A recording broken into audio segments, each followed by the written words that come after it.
Here with head coach Brad Laird, Northwestern State, coming off a loss at Lamar, getting ready to head to Nicholls. And coach, kind of what we do every Monday. You know, you've had some time to look at the tape, and defensively, a very solid outing there. And special teams were a bit of a roller coaster, but certainly had some high moments there as well. Yeah, I mean, I guess first overall as a team, the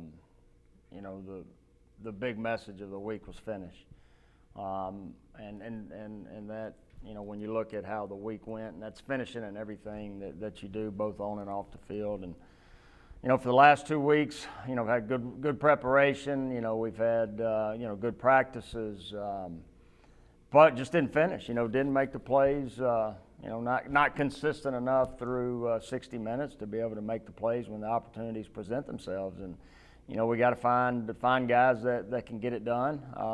Not to take away the good things that we did defensively. Besides a couple of drives and a couple third downs, played well. And just got to be consistent in all three phases to be able to do that for 60 minutes. Something that seems to have been a constant throughout this year is a lot of times you'll see in-game adjustments. You'll see them anyway, but it seems like Weston Glosser and his unit have been able to adjust. We saw the first drive where it was 13 plays, 75 yards, and then for the next 3.5 quarters, you only give up 190 yards of defense. So making the adjustments and the kids making them alongside the coaches. Yeah, and I think they'll both say the biggest thing there was just eyes.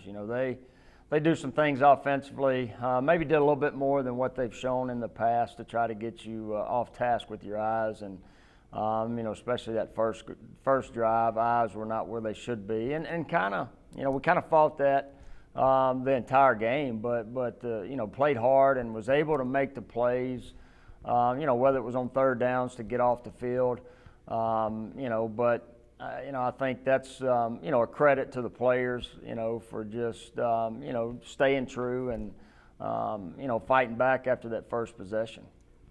Donovan Green's a guy we've talked about on the huddle a couple of times with Coach Glosser this year.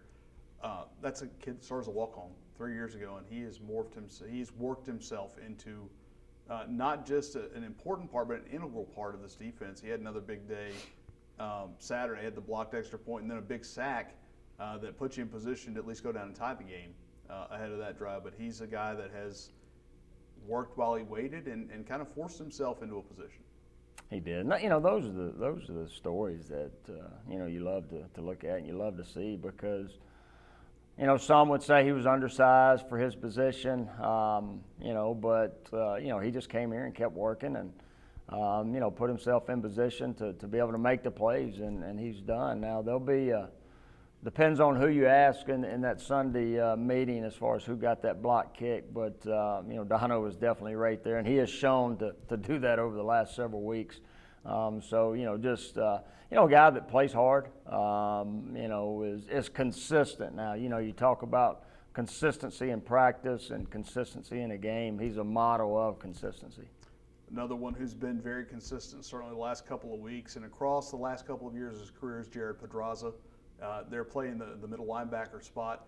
He and Buck Ward have made quite the tandem back there, but JP's a guy that 5 years in, been here for 5 years and has worked and just grown year by year. Steady, guy that, you watch both of those guys play with great effort, great passion, and you have to at that position, but just shows up. And you watch the film, you're going to see 21 around the ball, just like Buck. Buck ended up being player of the game defensively for us.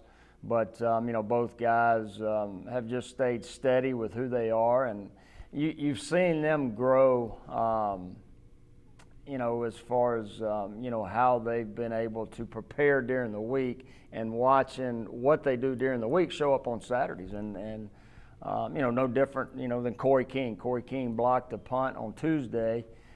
And it shows up on Saturday. So I think the more guys understand what you do in practice, it's going to show up at some point when it matters. And what matters is the 3 hours on game day.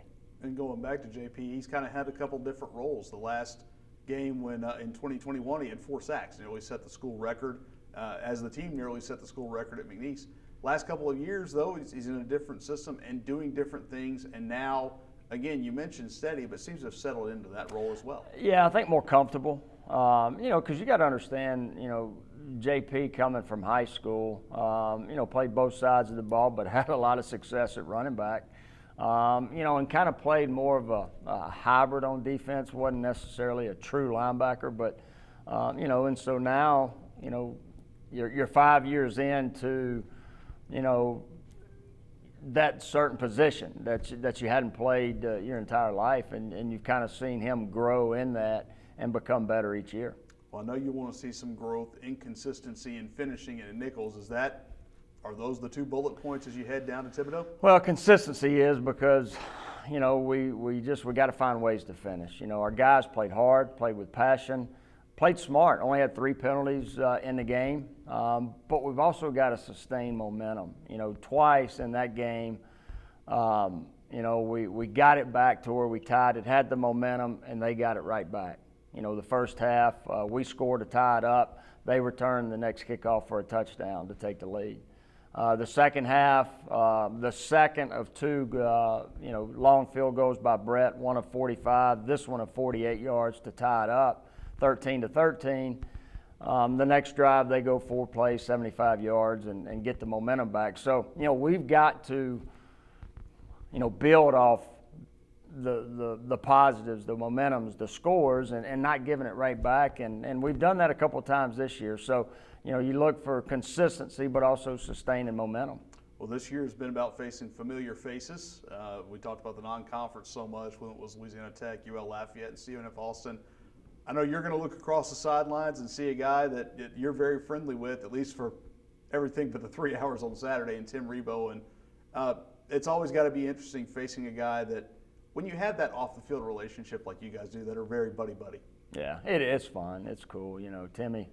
Timmy's done a great job at Nicholls, and I really admire what he's done and respect what he's done. But, more importantly, off the field, he's just a normal guy. We've built a good relationship, and he's what you're going to get from a Nicholls team. A team that plays hard, a team that's consistent. The battle of the NSU, this being, we've had 30 meetings with that trophy, I think, since 1993. And, I think we've won 16, they've won 14. This is, usually a game that has implications of what can happen moving forward. And in this conference, we talked about to the team yesterday, since 2018, there's only been 1 champion with 0 losses. 2 of those seasons, teams that won it had 2 losses. So there's a lot of football left, and that was the message yesterday. We got to continue to get better in certain areas, clean up some things, and have another great week of preparation. And our guys are going to do that, and look forward to Saturday. And now that you have that NSU trophy, you want to hold on to it. No doubt. We're going to show it to our guys. A lot of guys hadn't seen it, doesn't know what it's about. Why does the trophy exist? And when you got Nicholls State University, Northwestern State University, 2 NSUs, that's kind of where that started, even though I know they're trying to take the state out of their name, but we're going to still play for the trophy. Coach, thanks for your time. Thank you.